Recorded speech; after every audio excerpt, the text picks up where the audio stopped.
अल्लाहुम्मा सल्ली अला सय्यदिना व मौलाना मुहम्मद व बारिक व सल्लिम सल्लु अलैहि सलातु व सलाम अलैका या रसूल अल्लाह सल्लु अलैहि सलातु व सलाम अलैका या हबीब अल्लाह सल्लल्लाहु तआला अलैहि वसल्लम।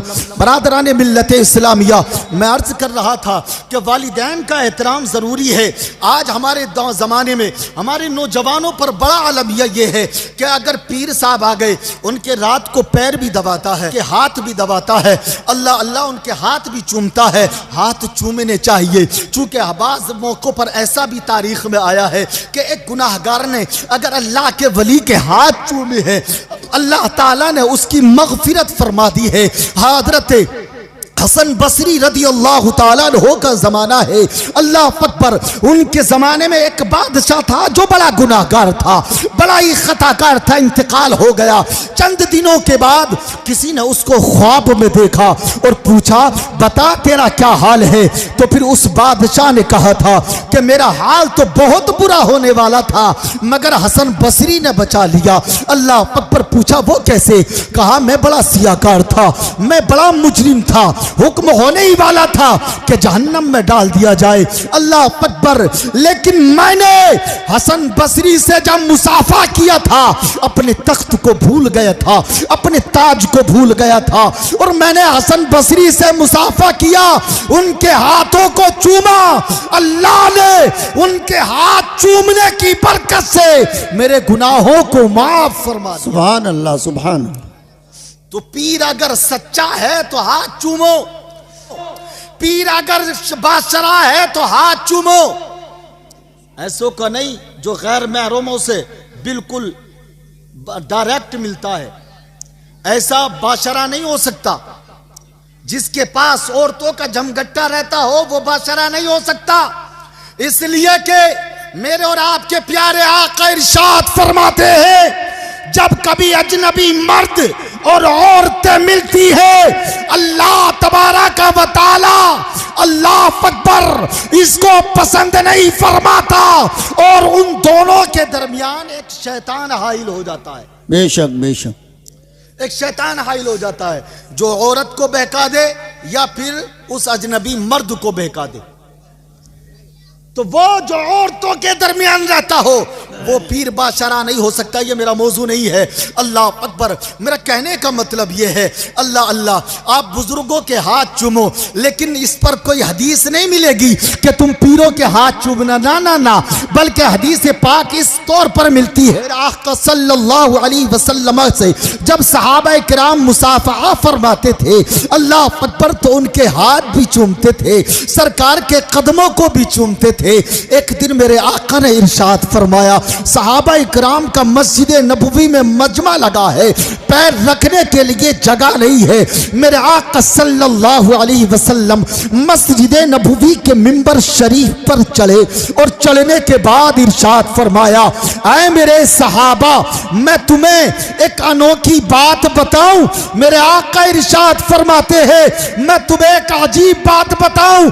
सहाबा ने अर्ज किया, रसूल अल्लाह, हमारे माँ बाप आप पर कुर्बान हो। आका बताइए तो सही। मेरे आका ने इरशाद फरमाया, जो अपनी वालिदा का मुस्कुरा कर के दिन में एक मर्तबा सलाम करता है, अल्लाह ताला उसे हज मकबूल का सवाब अता फरमाता। सुभान अल्लाह, सुभान। हज मकबूल का सवाब अता फरमाता है। जनाब, हज मकबूल आप जानते हैं, आप जानते हैं हज मकबूल। एक इंसान पूरी जिंदगी मेहनत करता है, अपना पैसा इकट्ठा करता है, पैसा इकट्ठा हो गया तो फिर उसमें यह इम्तियाज देखा जाता है, ये पैसा मेरा हराम है या हलाल है। अगर हराम है तो हज नहीं होगा, और अगर हलाल है तो फिर मैं इस पैसे से हज करने के लिए जाऊं।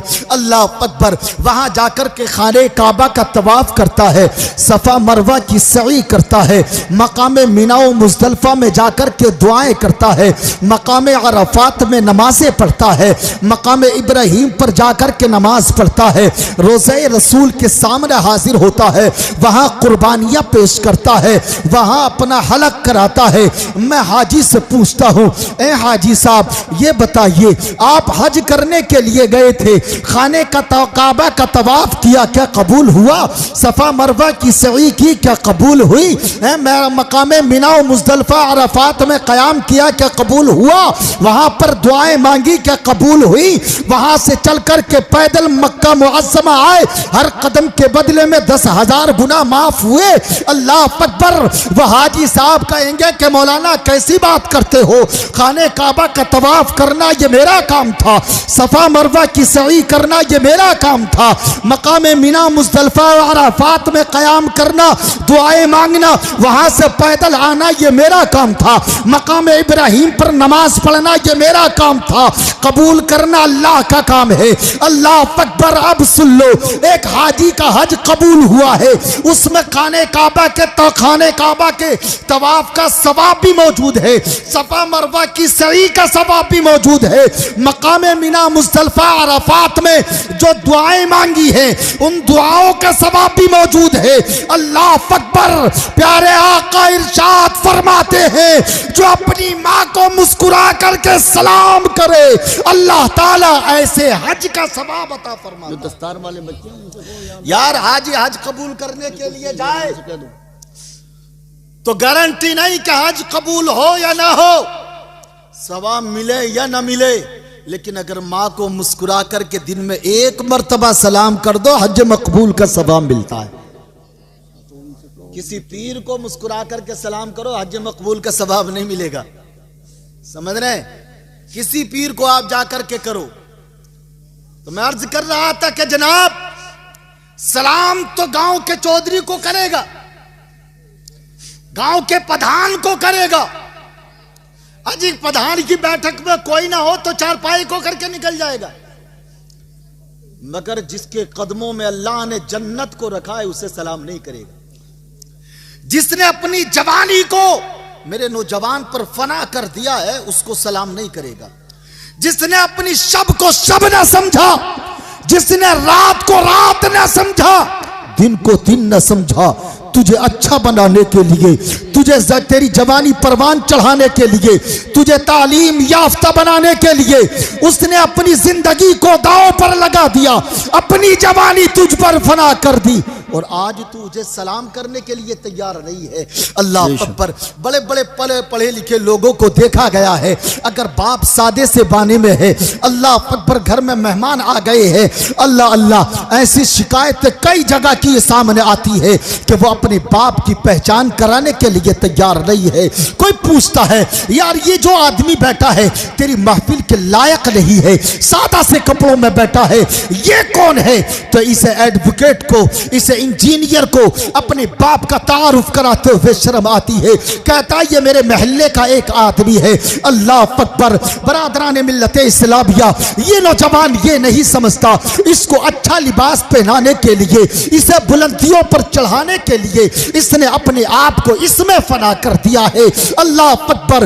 एक बात कान खोल करके सुन लो, अगर तुम इमाम के हाथ चूमते हो तो इसलिए चूमते हो इमाम तुम्हारा आलिम है, इमाम तुम्हारा मुफ्ती है, इमाम तुम्हारा मुत्तकी है, इमाम तुम्हारा परहेजगार है। अगर तुम किसी बुजुर्ग के हाथ चूमते हो तो इसलिए चूमते हो चूंकि वो मुत्तकी है, चूंकि वो इबादत गुजार है, चूंकि वो आलिम दीन है। अल्लाह अकबर। लेकिन ये वालिदैन ना मुत्तकी है ना परहेजगार है। अल्लाह के रसूल ने बगैर कैद के इरशाद फरमाया, अपने वालिदैन के हाथ चूमो, अल्लाह तुमसे राजी हो जाएगा। चूमते हैं कभी?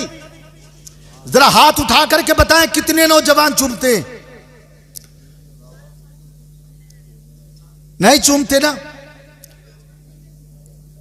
किस्मत पर वो लोग नाज करें जिनके वालिदैन जिंदा हैं, जिनके वालिदैन जिंदा, किस्मत पर वो नाज करें।